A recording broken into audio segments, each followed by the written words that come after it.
Il y a des gens qui haïssent les timeshares et il y en a qui adorent. À la fin de la vidéo, on va vous dire si c'est un bon investissement, si c'est quelque chose qu'on aime, qu'on investirait dedans. Yes. Bonjour et bienvenue sur le podcast Couple Imo. Je m'appelle Aldric et je suis avec mon épouse Jenny. Bonjour tout le monde. Donc, pour ceux qui ne savent pas c'est quoi un timeshare, Aldric, explique-nous un peu. Je vais essayer de faire avec mes mots une petite explication, mais aujourd'hui en fait on est à Orlando, aux États-Unis, et on est dans un timeshare. On a accès à un timeshare, puis on a trouvé ça intéressant de faire une petite vidéo là-dessus parce que on voit des choses, on apprend des choses sur le timeshare, puis c'est quand même sujet à controverse. Donc, qu'est-ce que c'est réellement un timeshare, selon mes mots? C'est vraiment le pouvoir d'acheter une semaine. Donc, être propriétaire dans un complexe hôtelier d'une semaine, d'un appartement, d'un studio, de 2 chambres, 3 chambres, peu importe, et avoir accès à des amenities. Donc, les amenities, ça va être un gym, la piscine. Il y a des activités aussi. Et donc, c'est comme un mini resort. En fait, c'est souvent dans les hôtels de vacances, dans les lieux de vacances. Donc, là, comme on l'a dit, on est à Orlando. Ça peut être, je pense qu'il y en a au Mexique, à Saint-Martin, République dominicaine aussi. Exact. Donc, c'est souvent dans des lieux de vacances qu'on retrouve ce genre de produits-là. Puis, c'est ça. En fait, ce qui m'a le plus choqué, en fait, dans les timeshares, c'est que, bon, je dis j'en ai vu très peu, mais en tout cas, il y avait du monde. Il y a vraiment beaucoup de monde. Dans ce lieu dans lequel on est, il y a environ plus de 2000 chambres, on a vu. Donc, je dis 2000 chambres, 2000, on va dire, propriétés et tout. Parce que c'est comme des suites, en fait. On a testé studio, on a testé 3 chambres, on a testé 2 chambres. Fait tu sais, on a quand même vu un peu c'est quoi, puis on a une opinion un peu controversée là-dessus. Puis en plus, il faut dire que souvent, c'est une semaine fixe. Fait qu'il faut que tu ailles en vacances dans cette même semaine tout le temps, à chaque année. Mais ça dépend aussi parce qu'il y en a où tu peux choisir ta semaine. Mais ça coûte plus cher. Ça coûte beaucoup plus cher. Ok, donc ça coûte beaucoup plus cher et tout. Et il y a aussi la possibilité d'avoir, comme j'ai dit, on est propriétaire d'une semaine dans un complexe hôtelier, mais on a accès on peut faire des échanges. Des échanges. Donc, dans plusieurs pays. On a déjà essayé de faire un échange en Australie. Fait que tu utilises ta semaine, tu l'utilises ailleurs. Fait que, tu sais, c'est ça un peu le principe. Parce que les gens disent que c'est un investissement. Okay. Fait que, tu achètes ça coûte des milliers de dollars. C'est un investissement, tu vas faire de l'argent avec. Donc, c'est ça qu'on a quand même des a priori. Exact, des a priori là-dessus. Puis, c'est quelque chose que, justement, vu que nous, on s'intéresse comme pas mal à l'immobilier, comme vous le savez, on voulait en savoir plus. D'autant plus que, on aime ça aller en vacances. On aime ça voyager. On aime travailler à distance et tout.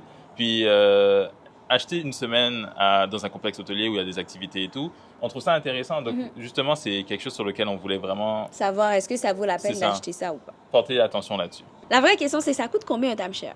Environ, et j'ai regardé en ligne, c'est 22 000 $. OK. 22 000 $. Ça, c'est la moyenne. La moyenne. Okay. Ça dépend aussi de la vie. $US. Pas canadien.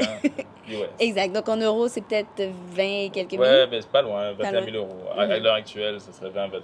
Puis en canadien, c'est 25, peut-être 1000 $. Fait que tu payes ce montant-là et ensuite, après, tu es vraiment propriétaire de ta semaine. Mais ça finit pas là, en fait, parce qu'on a des coûts de maintenance à chaque année. Exact. OK. Puis, alors, pour nous, moi, je trouve ça un peu mitigé. Pourquoi je trouve ça mitigé? C'est parce que, de ce qu'on a vu, c'était aux alentours de 1500 $ US chaque année. Ouais. Donc, est-ce que c'est intéressant? Est-ce que c'est pas le prix d'une chambre d'hôtel que, exemple, tu vas dans un hôtel quelque part pour une semaine? Tu sais, des fois, ça peut coûter moins cher ou plus cher. La chose, par contre, que je me suis rendu compte, c'est que quand tu as un grand logement, par exemple, tu t'achètes en timeshare une place où il y a... Peut-être 2 chambres? 3 chambres. Ouais, 3 chambres. Avec, comme tu peux avoir, avec des lits rétractables, tu peux avoir une douzaine de personnes. OK, comme un clic-clac. Clic-clac, exact. Comme un canapé-lit, en fait. Okay. Tu peux avoir vraiment beaucoup de personnes, mais après, avoir ce type de chambre-là, ça te coûterait plus que 1500 $. C'est ça. Ce sont des suites. En fait, je pense que la moyenne de 22 000 $, ça te permet d'avoir accès à des suites où tu peux littéralement... C'est des appart-hôtels, en fait, où tu peux vraiment faire à manger, tu peux inviter du monde. Exact. OK, c'est pas juste une petite chambre où... il n'y a rien dedans, c'est ça. Fait que, tu sais, des fois, oui, tu payes chaque année, mais c'est un peu moins cher que, exemple, si tu vas quelque part et tu loues l'hôtel. Il faut juste penser que, oui, c'est vrai, tu as payé le 22 000 $ au début de l'année, mais au moins, chaque année, tu peux voyager à la même place, tu sais c'est où. Donc, ça dépend pour qui... oui, c'est ça. Tu sais, juste, on va faire un peu global. Je trouve que c'est vraiment intéressant, peut-être pour un groupe d'amis, ou venir à plusieurs. Donc, même quand on a des enfants et tout, pour les enfants, parce qu'il y a tellement de jeux pour enfants, des jeux d'eau, etc. Je trouve ça vraiment super. Il y a des enfants qui courent partout. Mais il y a une année aussi, on était venus pour mon anniversaire et on était avec des amis et tout, c'était vraiment sympa.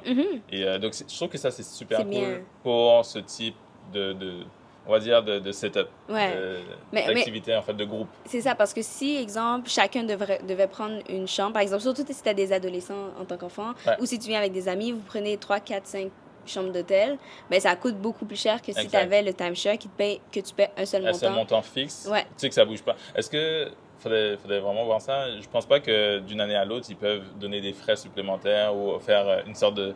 Maintenant, c'est le double. Exact, parce qu'il faut regarder le contrat. Oui, c'est ça. Donc, il faut faire vraiment attention à cet aspect-là. Mais tu vois, moi, je trouve que c'est bien parce que, tu as accès à des amenities, tu as accès à des... tu peux vraiment venir en groupe, des grands groupes, ça coûte moins cher. Puis tu peux aussi, ce que j'ai aimé, c'est que tu peux faire des échanges. Parce que tu peux aller dans un autre pays. On l'a dit tout à l'heure. Oui, c'est ça, un autre pays pour beaucoup moins cher. Nous, on l'a testé, fait que c'est pas un scam vraiment. Puis tu peux venir aussi, des fois, tu as des rabais pour d'autres semaines aussi. Fait que ça, c'est quand même bien.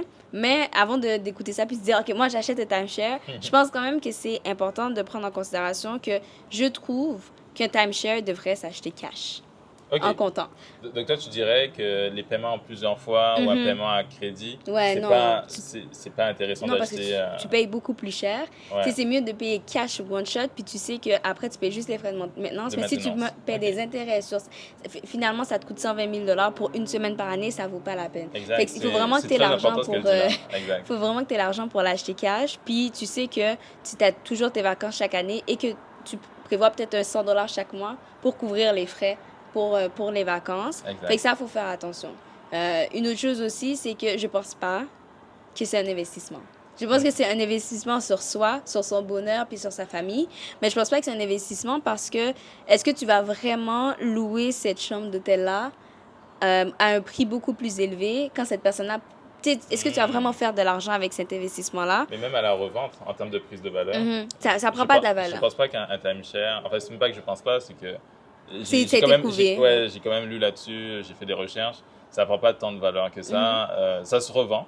Il y a comme des plateformes de revente de timeshare. Donc, c'est possible de revendre sa semaine. Mais il y en a tellement, il y a tellement de timeshare disponibles que tu peux pas... Quelqu'un loue à 500, toi, tu vas louer à 400. Là, tu parles de location. Moi, je parle de revente. OK. Vraiment des plateformes de... C'est possible en fait, c'est pas quelque chose qui est impossible. C'est possible d'acheter un timeshare et puis le revendre. Mais il y en a beaucoup sur le marché aussi. Il faudrait vraiment que tu aies comme quelque chose de très, très, très prisé. Puis... il faut faire attention parce que, en tout cas, pour moi, si tu prends un timeshare, je ne prendrais pas une semaine fixe chaque année. Il faudrait que ce soit flexible. Qui soit flexible. Exact. Donc, c'est bien d'acheter le timeshare flexible de quelqu'un qui ne le veut plus, par exemple. Exact. Ça fait que je pense que c'est de trouver le bon deal, mais de faire vraiment attention parce que je pense qu'il y a beaucoup de scams. D'arnaques. Puis tu m'avais dit aussi quelque chose, c'est que tu comprends pas pourquoi, exemple, quelqu'un qui habite dans le pays prendrait un timeshare. Ouais, exact. Ouais. Parce que ça, nous, on trouve ça intéressant aussi, c'est parce que, comme on l'a dit, on est à Orlando. Quand on est au Canada, il fait froid et tout. C'est ça, avoir accès à une semaine au chaud, genre de façon simple. On a peut-être payé les coûts, etc., de maintenance, d'avance. Mais je trouve ça sympa parce qu'on peut partir à des périodes où justement le billet n'est pas trop cher, ou peu importe. Et en fait, c'est un peu comme si on allait chez nous et on sait que c'est géré, c'est maintenu au cours de l'année. Puis ça, c'est sympa. Ouais, parce qu'on s'entend que si on avait acheté quelque chose, un condo ici, par exemple, il y a des frais de condo, il y a le toit à changer, il y a la maintenance à faire. Donc, c'est sûr que chaque année, depuis que tu as une propriété, il y a des dépenses reliées à ça. Donc, pour moi, les frais de maintenance, c'est embêtant, c'est pas le fun à payer, mais tu dois les payer, même depuis que tu as un investissement immobilier. Je préfère savoir que je paye 1 000, 2 000 $ par année que one shot, on me dit 30 000 $ pour un toit. C'est à ça à prendre en considération. Puis tout ce qui vient avec, perso, pour l'avoir testé, comme tu as dit tout à l'heure, on a accès à un timeshare, on n'en a pas acheté un, on se demande est-ce qu'on devrait en acheter un. Exact. Ça fait pas partie des projets pour l'instant, mais le fait d'avoir accès à ça, on est venu 3, 4, 5 fois en Floride. Puis... Ouais, grâce à ça. Puis une chose qui est intéressante aussi, qui est quand même assez particulière, ça c'est toi qui m'as fait comprendre cet aspect-là, c'est que tu peux avoir accès à, on va dire, une suite de chambres plus un studio. Et en fait, vu que c'est le studio, alors c'est un type de, je sais pas si c'est un type de timeshare, je sais pas si je peux appeler ça comme ça, mais le fait d'avoir comme accès à 2 produits, donc 2 unités, ça te donne 2 semaines. Dans l'année. Ça te donne accès à 2 semaines. Donc en gros, tu peux te dire, ok, ben il y a une semaine, pour une semaine, je vais prendre le studio et une autre semaine, je vais prendre l'appartement ou la suite avec les 2 chambres. Et ça aussi, je trouve que c'est pas mal. Ça coûte plus cher, mais au moins c'est ça. Et quand on est à plusieurs, on peut avoir accès à un studio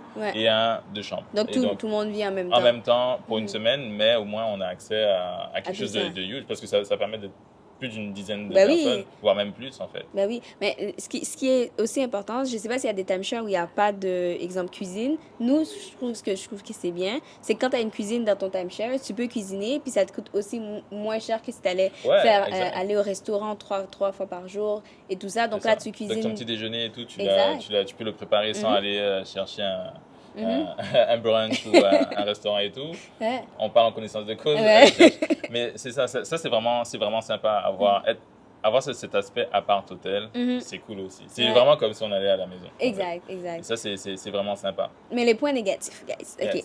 Déjà, les timeshares, c'est pas pour tout le monde. Je pense vraiment que c'est pas pour tout le monde. C'est pas un investissement. Et il faut que tu es quelqu'un que chaque année, tu veux aller en vacances. Et chaque année, tu vas aller en vacances à la même place. Donc, tu sais, il n'y a pas cette flexibilité. Oui, tu peux faire des échanges, puis des fois, il y a des frais reliés à ça et tout ça. Mais il faut que tu sois quelqu'un que, ça ne te dérange pas de venir chez toi tout le temps, à la même place, au même hôtel, à chaque année. Si tu n'utilises pas ton timeshare, tu as dépensé de l'argent pour rien. Et en plus, tu as immobilisé un montant que tu aurais pu utiliser pour investir dans quelque chose de peut-être plus lucratif pour toi, en fait. Exact.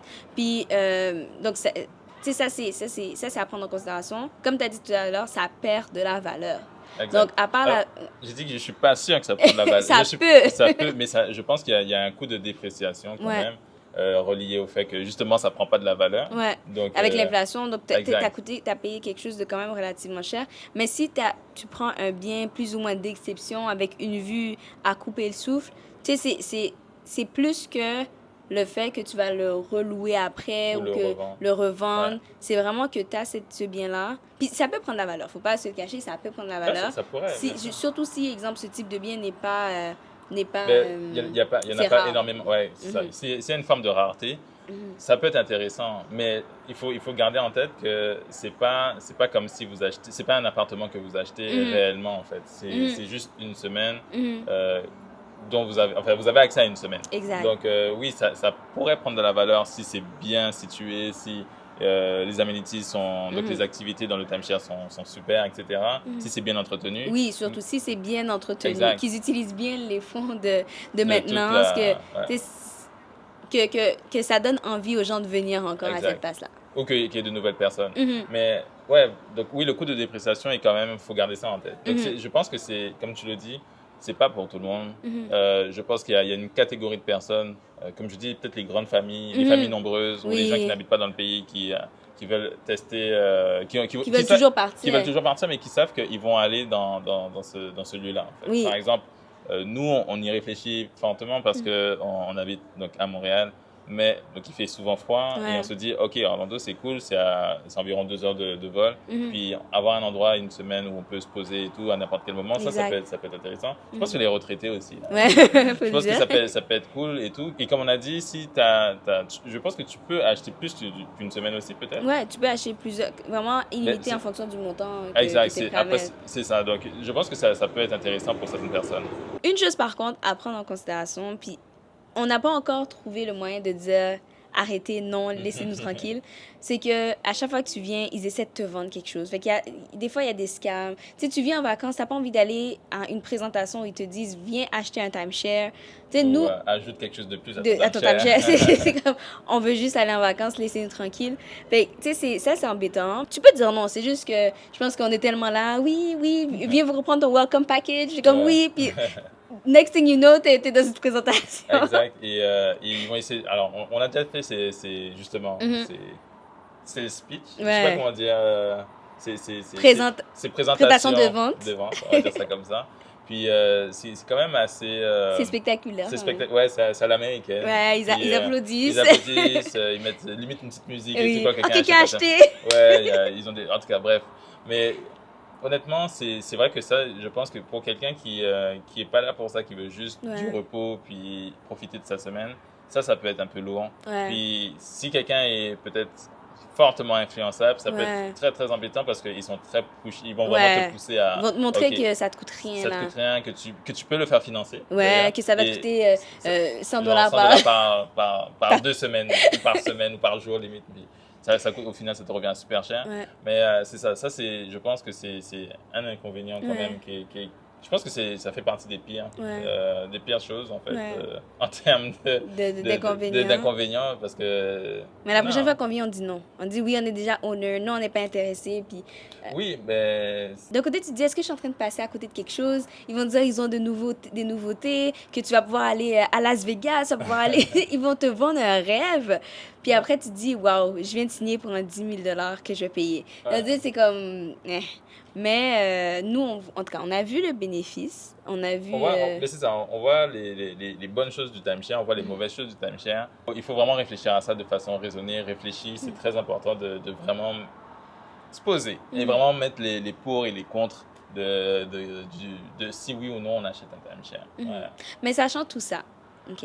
Audric, est-ce que toi, tu veux acheter un timeshare? Vraiment pour toutes les personnes qui nous écoutent, là, est-ce que, sincèrement, de manière raisonnée, tu as réfléchi, on en a parlé, est-ce que toi, tu trouves que c'est un investissement? Est-ce que tu veux en acheter? Dis-nous tout. On te regarde. Okay. Wow. Mais en fait, c'est pas un investissement. Donc, si j'en achète un, c'est vraiment, comme on l'a dit, si c'est possible, cash, de préférence.